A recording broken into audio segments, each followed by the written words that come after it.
Elon Musk has just moved on to the next thing. The richest man in the world has never been afraid to get into a fight, whether it was with a powerful politician, a political whistleblower, or one of his own employees. In his first month at Twitter, he fired almost half of its workforce, put the company's administrative infrastructure at risk, and almost completely emptied its ad coffers. But when the owner of Twitter went after Apple on Monday, he was attempting to ignite a dispute that could have effects from Silicon Valley to Washington. Elon said that Apple had stopped most of its advertising on Twitter. This was another example of how he criticized companies that have done so recently. Twitter used to get a lot of money from ads from Apple. According to the Washington Post, Apple spent a whopping $48 million on ads on Twitter in the first quarter of 2022, making it the biggest advertiser on the platform. But Elon Musk's recent allegation against Apple also highlights a major issue with the App Store. Developers are not getting a fair share of their revenue. According to Elon Musk, up to 30% of subscription sales from iPhone users go to Apple, leaving little for actual app development. Did you know Apple puts a secret 30% tax on everything you buy through their App Store? Elon tweeted, "This is clearly unfair to developers and needs to be addressed by Apple in order to level the playing field." On Twitter, Elon asked his 119 million followers if Apple should publicize each time it has censored one of its customers. Musk continued, saying that Apple has also threatened to block Twitter from its App Store, but they won't tell us why. Nearly all of Elon Musk's followers, 84%, believe that Apple should share these facts. The guy sure knows how to gather support for an issue.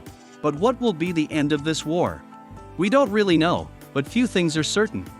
For one, Twitter needs to remain in the App Store and meet Apple's low bar for content moderation to do so. This is something that apps with less developed algorithmic content moderation systems, like Truth Social and Parler, have managed. Secondly, Apple's App Store has always been infamous for its vague rules on what content is allowed in app form.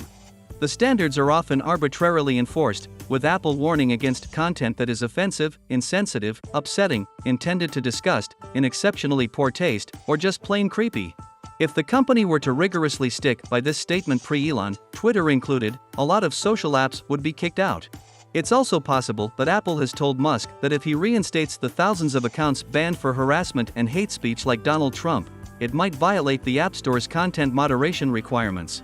If that's the case, then Musk can position himself as a champion of those against Apple, joining forces with Epic Games and making peace with regulators who have valid concerns about his plans for Twitter.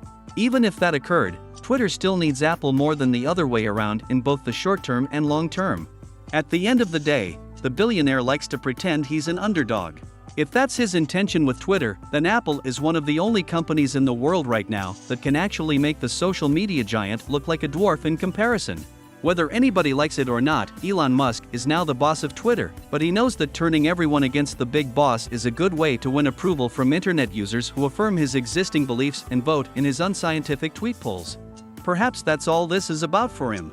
No matter what inspired Musk's anti-Apple tirade, it's going to be a losing battle in the end. However, it does provide a fresh source of gossip that takes attention away from Elon's string of embarrassing and seemingly never-ending catastrophes. He appears to have messed up Twitter's policy, workforce and algorithm alike, possibly running one of the world's biggest social networks to its very brink. What do you think about this newfound war of Elon Musk? Let us know in the comments below.